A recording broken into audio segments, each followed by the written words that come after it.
Hey, all you zombie fans, welcome back to another season on the Zurvivalist. This is season number 4, and we are back with Sabrina from San Francisco. Sabrina, how are you?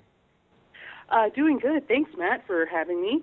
You said San Francisco, and we do say that when we're chatting with people and trying to impress them, but I'm actually from Vallejo, California, which is the northernmost part of the East Bay and the easternmost part of the North Bay. So San Francisco by way of a 50-minute ferry ride. Okay, so are you like north, like in Marin County, or? I wish Marin County, a little more working middle class, Okay. Solano County. Okay, so you're not George Lucas status yet. You're close, but you're not Lucas status. Okay. So yeah. I'm unfamiliar with anything north of the bridge, because I've only been up that way a couple times. So, but you said you had a really great plan for getting out of the Bay Area. So I definitely want to hear it. So Sabrina, I'm going to ask you the question I ask everyone.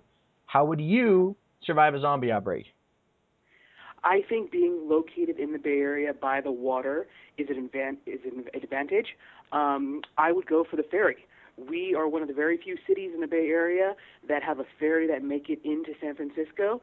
So I would make my way down to downtown, hop on that ferry with anybody I can get together with me, and head out to water. I wouldn't make the mistake of Dawn of the Dead and try to get to some island. I would just float out in the water. Yeah, I think zombie somnambulists could float or swim, but out there in the ocean in those currents, I think you'd be safe.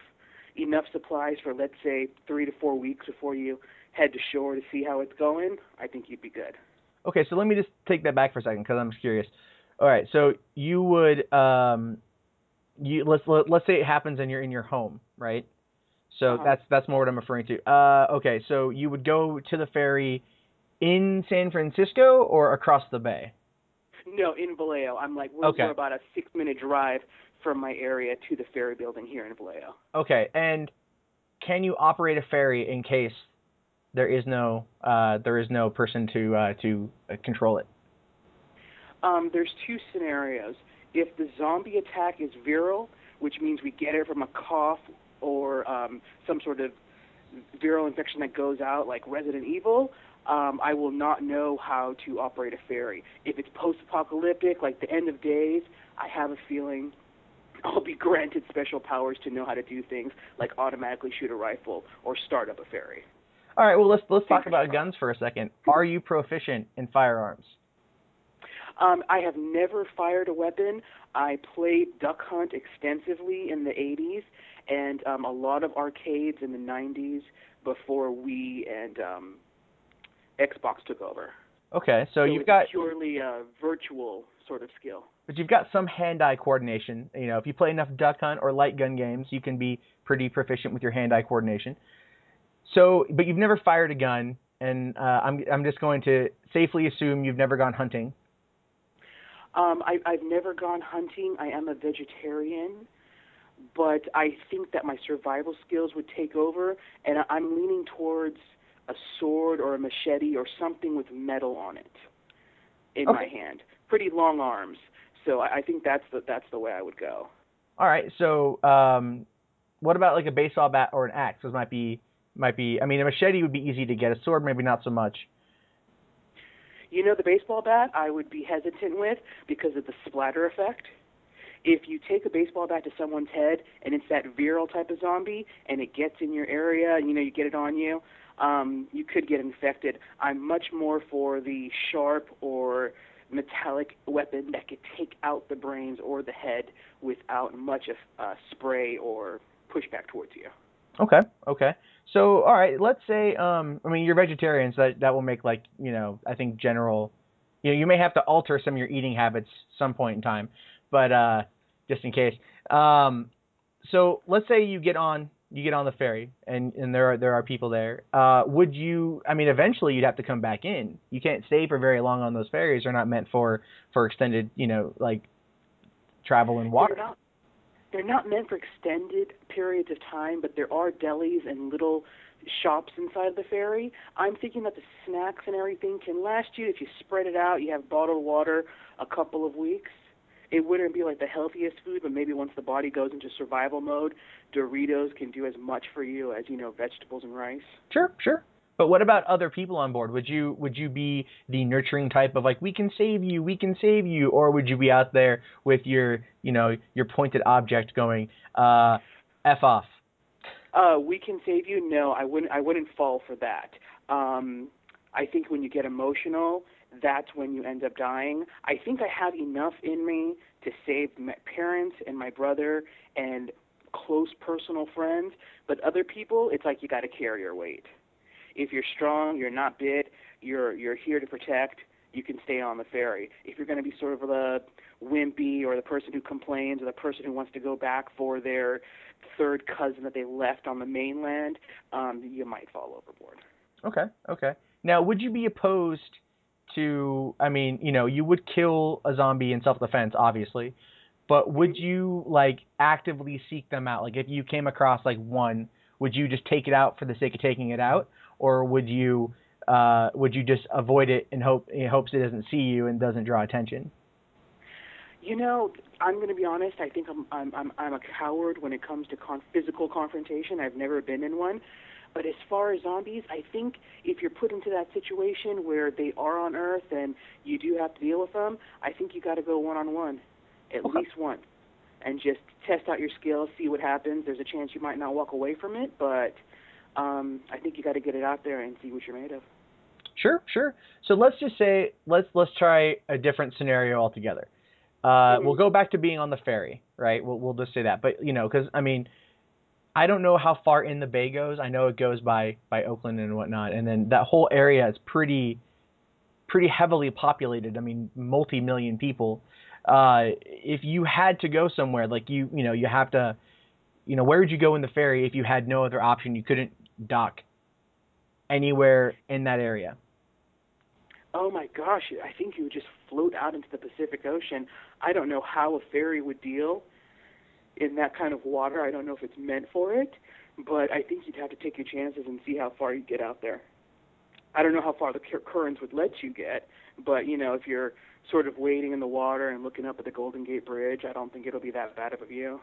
No, probably not. And then you never know. There could be some zombie jumpers that jump off the bridge just because they're tired of living, or something. But let's say that you okay, so you're out in the Pacific. Are there any? I know, off the coast of Los Angeles, where I'm from, there's a few islands and whatnot. I know you said the Dawn of the Dead thing, but it might be a wise decision to make your way, maybe up the coast a little bit, or maybe south. Although up the coast seems more rural, and south is definitely more populated, and now towards San Jose. This just hit me when you said this. If we had to dock somewhere and take our chances, Alcatraz. Yeah, I forgot about Alcatraz. That is there. Yeah. And there's no prisoners, so that's awesome. There's no prisoners. You get a layout of the land. It's a 3/4 mile walk up to the prison. You could definitely set up guards, put your whole thing together, and instead of the prisoners inside that prison, it now turns into your safe house. I might go that route. But that does leave it open for what happens when supplies run out. I guess it would turn into that situation where that ferry became your lifeline, and your top warriors would be the one to get on it, head over to the mainland, and to scavenge for supplies and whatnot. Yeah, you could probably hit up Pier 39 and hope to God that you don't come across any zombies there. Although you probably would, but luckily with the business district right there, it's touristy, but it's not as densely populated as going a little bit further into the city. If we docked into Pier 39, something that could be an indicator of zombies being in the area are seals. If there are zombies there and they're trying to eat flesh, there are seals right there. So if you see the seals hopping up and down, acting erratic, there's something in the area. If they're just lazing about, it might mean the coast is clear. That is true. Plus, also, you could lure them all to Lombard Street, and they wouldn't be able to walk up it, or it would take them a very long time. So it's one of those. It's kind of like putting them in a chokehold or a choke point and then getting them out. So Now, how would you feel about if the possibility arose? Would you be able to kill your parents or your brother if they were bit? You know, sadly, I've actually had this conversation with my brother. We watch every zombie movie together on the big screen. And it pretty much came down to my dad's an athletic guy in his 70s. He still does 2 hours a day at the gym. He would definitely be on our team. My mom, not so much. We discussed it. We might have to triage her in the most humane way possible. She wouldn't even want to live in a post-apocalyptic world where there were zombies. I think for her, we'd probably throw a party, give her a little overdose of something where she just went to sleep and then slept peacefully. There's also the truth of the matter, which after our mom goes, we would turn into maniacs and probably want to kill every zombie in sight until the world was clean. So Sure. Well, I mean, rage is definitely rage. Yeah. So okay, but because we're definitely running low on time for this episode, so I just got to finish it up with this last question. What if you were bit? Uh-huh. What would you do? One thing I've never thought about, if I were bit, am I given 30 seconds to change 28 days later style, or is it something that progresses and it takes about 24 hours to hit your system? Either way, I think I want to say goodbye to the ones I love and just try to put everyone who's in my crew in a situation where they're going to be all right after I'm gone. Then I think I'd have to do the lone gunman sort of thing where I went out somewhere into the woods or just floated out into the water for my last moments. Sure. I mean, there's unless you want to come back as a zombie, some people choose that option too. I don't think it would be very similar to the 28 days later was the rage virus, so that was very fast acting. I think if you were bit or scratched, it would take time to really kind of degrade your immune system and then kill you. But you never know. Some people in movies it takes 20 minutes. Some people it takes like 5 days to a week. It really depends on the person or whoever's telling the story. Another thing is, you live in L.A., I live in San Francisco, both the Bay Area, both highly populated places for tourists. Zombies were always human. Were once human before they were turned, and I think the innate want to avoid tourist places would still be alive in the zombie psyche. Like you see them walking in cornfields, you see them walking on deserted freeways. Do you think if one of them was the undead, they'd want to be walking around Fisherman's Wharf during rush hour traffic? I don't think so. No, sure, I definitely want to avoid that. But no, that's a good point. We'll have to keep that in consideration. But that is all the time we have for this week. Sabrina, thank you very much for being on the Season 4 premiere of The Zurvivalist. Oh, thanks, Matt, for having me, and this was a lot of fun. Good, I'm glad. For all of you guys listening at home, if you want to be on The Zurvivalist, we are currently casting for Season 4.